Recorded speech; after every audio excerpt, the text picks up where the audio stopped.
Just 2 hours from now, 11 candidates hoping to be the next president take the stage for the second Republican debate. As we all know from the poll results following the Fox News primetime debate, it's anyone's game.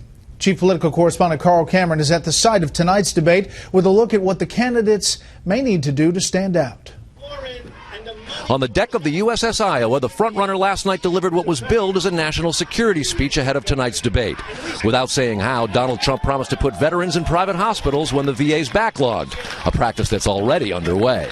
The veterans are going to go to private doctors, private hospitals, public hospitals, and we're going to reimburse those doctors and those hospitals. He made a startling comparison. We have illegal immigrants that are treated better by far than our veterans. That's not going to happen anymore. It's potentially a huge night for the only woman in the GOP race who successfully played Trump's insults against him and made it to the primetime debate stage. It's a big opportunity, as I say, for me to introduce myself to the almost 50% of the nation and Republican primary voters who don't know my name and don't know I'm running for president. Dr. Ben Carson's in a virtual tie with Trump nationally and now in New Hampshire and Iowa as well, and plans a steady as he goes debate strategy. I don't think that my strategy is going to change at all. The polls are not particularly surprising given the fact that I'm out there amongst the people a lot, and I've been seeing the level of enthusiasm and the size of the crowds for quite some time. All three outsiders have continually gained momentum since the last debate, unlike the experienced politicians who've been stuck in single digits. Jeb Bush needs to show he has the brass to beat Trump. Scott Walker has to restore his relevance. Ted Cruz needs a breakout moment if he wants to win Trump's supporters. Kentucky Senator Rand Paul, who says he wants to give Trump both barrels, went to a shooting range and blasted the tax code today. Marco Rubio needs a charismatic moment to remind voters of his potential, and Ohio Governor John Kasich needs to accelerate the ascent he began in the first debate. Struggling for traction in the polls and on the trail, both Mike Huckabee and Chris Christie know their chances of catching on are dwindling. But that's true for all of the single-digit bunch. And organizers say the primetime debate may actually start a few minutes late, perhaps as many as 10 or 15 minutes late, but could go 2 hours and 45 minutes, perhaps even 3 hours. That means fatigue, irritation and frustration at perhaps not being called frequently enough, and even the need for a bathroom break could be such a distraction that any one of these candidates could end up having a rough night just because of the endurance test. Brett? Carl Cameron live at the Reagan Library. Carl, thanks. We'll have all the analysis post-debate right here on Fox News Channel. Right now, but it has to do with a fiscal policy, monetary policy, and foreign policy of way too much spending. But it took a lot of years for us to get here. The people in this country have been begging for a change in direction, and they haven't had it. It's time we gave it to them. We've got a lot to get to on the economy to begin with. Let's go to Janet Hook of the LA Times. Governor Romney, you've spent the last several days warning voters that John McCain, as president, would follow, quote, a liberal democratic course. But by most measures, doesn't he have a pretty mainstream conservative record? I'm sure on many issues he does, and he's a good Republican. I wouldn't question those credentials at all. But there are a number of pieces of legislation where his views are out of the mainstream, at least in my view, of conservative Republican thought. So, for instance, he's opposed to drilling in Anwar, I believe. If I'm wrong, correct me, Senator.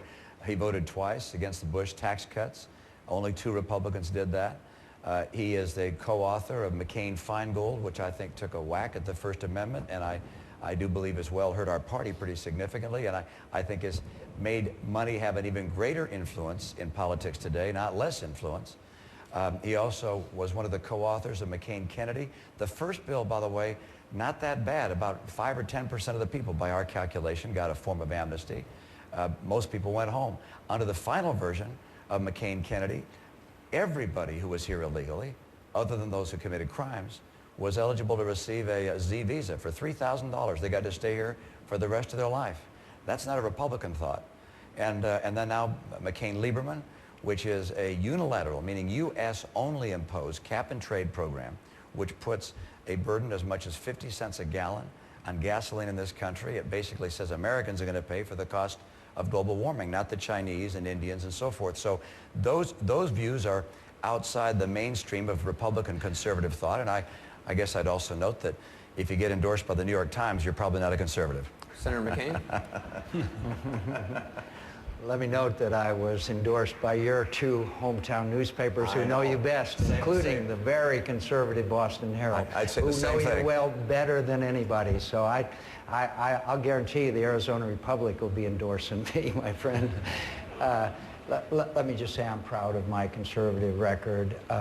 It's one of reaching across the aisle to get things done for Americans, obviously, whether it be McCain-Lieberman that established the 9/11 Commission and then the legislation that implemented that, or whether it be working across the aisle in the Armed Services Committee to provide the men and women with what they need to defend this nation.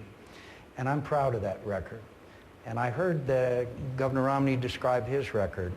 As I understand it, his record was that he raised taxes by $730 million. He called them fees. I'm sure the people that had to pay it, whether they called them bananas, he still had to pay $730 million extra. His job creation was the third worst in the country as far as job creation is concerned. And as we all know, he has saddled the people of Massachusetts with a $245 million debt because of a big government-mandated health care system. And while the rest of the country was losing 7% of the manufacturing jobs while he was governor, 14% of the manufacturing jobs left the state of Massachusetts. So I am proud of my record, and I am proud of reaching across the aisle and getting things done. That's what the American people want us to do. And the legislation and the activities I've done, particularly in this America's defense, particularly in the fact that I've been involved in every major national security challenge this nation has faced. And by the way, I think it would be hard for people like Jack Kemp and Tom Ridge, former head of the Department of Homeland Security, and Phil Gramm, and all of the long list of conservatives that support me, both governors, conservative governors, and in fact, your former lieutenant governor who spent a lot of time on the campaign trail with us. But the point is that I'm proud of the people that have surrounded me and are supporting me, and whether they come from one part of the spectrum or the other, strong conservatives are ones who are supporting me, and I'm proud of their support. And I'll rely on people to judge me by the company that I keep. Governor Romney? Okay, I got a little work to do here. Let me help you with the facts here, Senator. First of all, my Lieutenant Governor, Kerry Healy, endorsed me and is supporting me and is working all over the state for me. My predecessor in office, Governor Swift is supporting you. When you say that our state ranked number 3 in job creation, the study you're relying upon is a study that included her term in office. And during her term in office, 141,000 jobs were lost. During my term in office, we added jobs. And from the lowest point, we added 60,000 new jobs. So that study, unfortunately, included the wrong data. With regards to fees, we raised fees $240 million, not $730 million. Facts are stubborn things. We audited our fee increase because, of course, we cared. Now, why do we raise fees, $240 million? We had a $3 billion budget shortfall. We decided we were not going to raise taxes, and we found that some fees hadn't been raised in as many as 20 years.